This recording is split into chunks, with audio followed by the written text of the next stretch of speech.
Welcome to This Week in Education Law School Administrator's Guide, episode number 15. This week, I'll focus on a case about whether school administrators have a duty to protect students from sexual abuse by school employees, even if the school does not have actual knowledge of a particular employee's history of committing or propensity to commit such abuse. In this case, Jane Doe was a 13-year-old student in Lawndale Elementary School District in the state of California. She participated in the school's band program during regular school hours. Jason Farr was an employee of the school district. He oversaw an after-school program at Doe's school called Realizing Amazing Potential that gave students the opportunity to practice music in the band room and do homework in classrooms. Farr convinced Doe to join the after-school program. Doe also joined the summer program, which met on weekdays. Farr was an instructor in the summer program. After Doe joined Realizing Amazing Potential program, Farr began to groom her for sexual abuse. Here, sexual grooming means that a child molester, by sexualizing a child with sexual banter and other conduct short of touching, can prepare the child to be more receptive to more direct sexual contact down the road.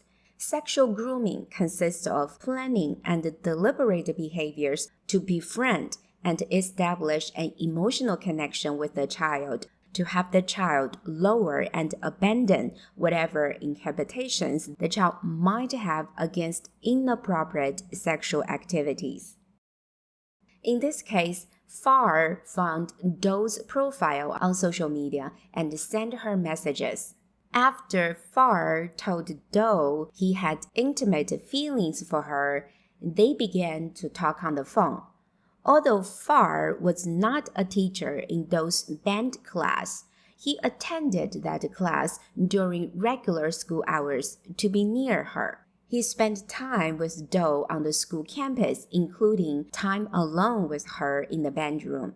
He hugged her, played with her hair, and tickled her. Eventually, Farr began kissing Doe when they were alone together in the bedroom. In the fall of Doe's 8th grade academic year, Farr had sexual contact with Doe. Farr continued to sexually abuse Doe until at least the spring of that academic year, when Doe's stepfather learned of the abuse. In March 2017, Farr was arrested. He ultimately pleaded guilty to oral copulation of a person under the age of 16. Doe sued the school district for 2 causes of action for negligence. One is based on negligent hiring, supervision, and retention of Farr, and the other one is based on negligent supervision of Doe. Doe also asserted a cause of action for breach of the mandatory duty to report suspected child abuse. The trial court ruled in favor of the school district. The trial court concluded that the school district did not have a duty to protect Doe from sexual abuse unless it knew Farr had previously engaged in sexual misconduct with minors or had a propensity to do so. The trial court also ruled that because Farr's conduct was ambiguous, it did not give rise to a duty of care, and that there was no triable issues of material fact regarding whether the school district knew about Farr's misconduct.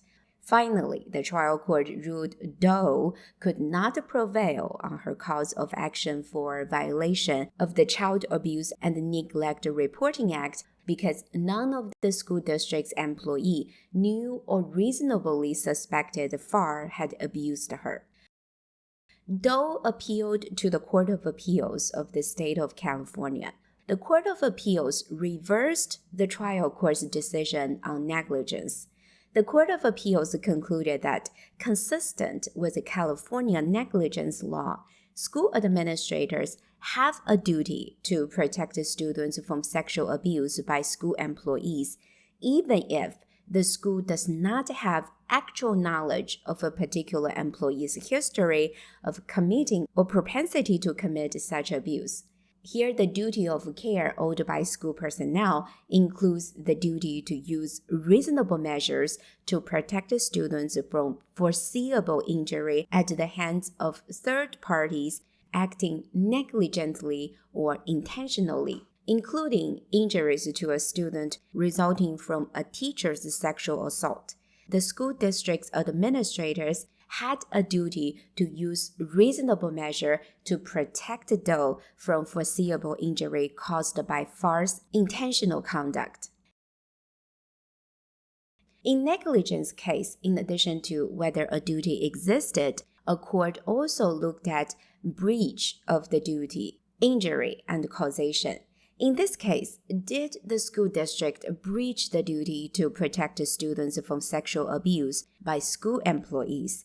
Did the school administrators do enough to prevent false sexual abuse? Was false sexual abuse of Doe foreseeable under the circumstances? The school district argued that false sexual abuse of Doe was not foreseeable because there was no red flags in his background or in his conduct or interactions with students.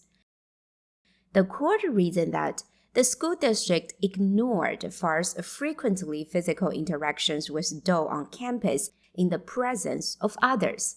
Other middle school students described the interactions between Farr and Doe as flirting.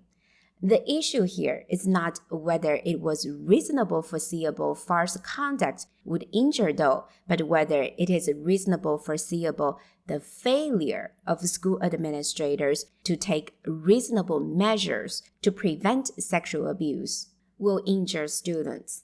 The school district did not address this issue. The school district also argued that sexual abuse is so unforeseeable that it is outside the course and scope of everyone's employment as a matter of law.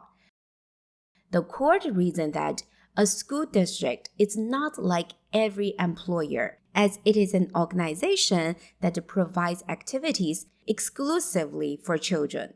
Sexual abuse of students by school employees is reasonably foreseeable, even where the organization had no knowledge that the employee had previously sexually or physically abused anyone or had a propensity to do so.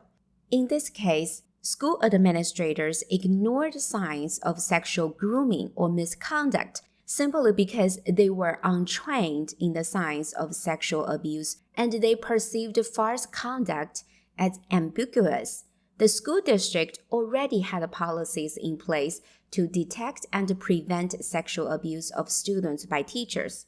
The principal of Doe's school testified at his deposition that the school trains staff to recognize the signs of sexual abuse, maintain appropriate perimeters in adult-student relationship, and impose safeguards as keeping classroom doors open when students are present. And Farr's supervisor testified she trained the after-school program leaders on how to maintain professional relationship with the students and on what type of physical interactions were appropriate. The school administrators failed to notice, identify, and respond to warning signs that suggest an employee is sexually abusing or will sexually abuse a student. Due to the school administrator's inaction, the school district failed to take any steps and implement policies to prevent the sexual abuse of minors. The court reasoned that a school district is not like every employer, as it is an organization that provides activities exclusively for children. Sexual abuse of students by school employees is reasonably foreseeable, even where the organization had no knowledge that the employee had previously sexually or physically abused anyone or had a propensity to do so. In this case, School administrators ignored signs of sexual grooming or misconduct simply because they were untrained in the signs of sexual abuse and they perceived false conduct as ambiguous. The school district already had policies in place to detect and prevent sexual abuse of students by teachers.